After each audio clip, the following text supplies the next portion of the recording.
खेळला जगज्जेठी तोही मान्य झाला बुधा। तैसा मी तो दुराचारी परी आहे तुमच्या पदरी। म्हणून विचार अंतरी ह्याचा करा हो गुरुराया। ऐहिक वा पारमार्थिक ज्या ज्या वस्तूस मानील सुख। माझे मन हे निशंक त्या त्या पुरविणे गुरुराया। आपुल्या कृपेने ऐसे करा मना लागी आवरा। गोड केल्या सागरा क्षारोदकपणाची नसे भीती।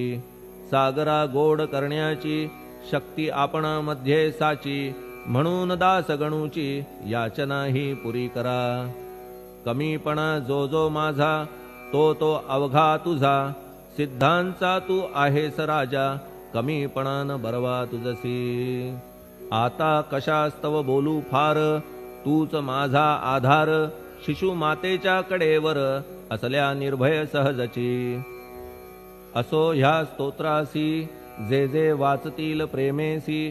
त्यांच्या त्यांच्या कामनेसी तुम्ही पुरवा महाराजा। ह्या स्तोत्रास आपुलावर हाची असो निरंतर। पठणकर्त्याचे त्रिताप दूर व्हावे एक संवत्सरी।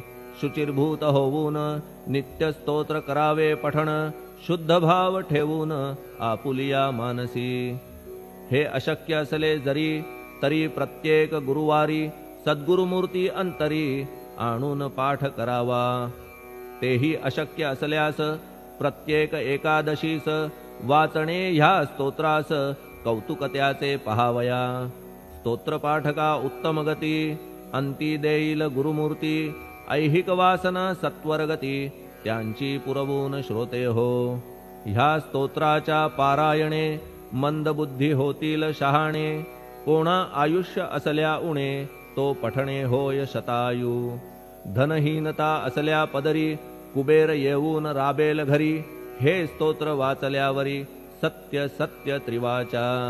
संततिहीना संतान होईल स्तोत्र केल्या पठण।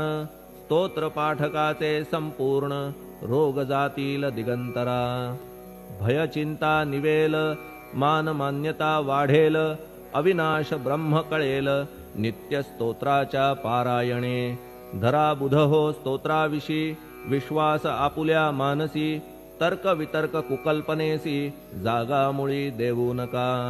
शिर्डी क्षेत्राची वारी करा पाय बाबांचे चित्ती धरा। जो अनाथांचा सोयरा भक्त काम कल्पद्रुम। त्याच्या प्रेरणे करून हे स्तोत्र केले लेखन। मज पामरा हातून ऐसी रचना होय कैसी। शके 1840 भाद्रपद शुद्ध पक्षात।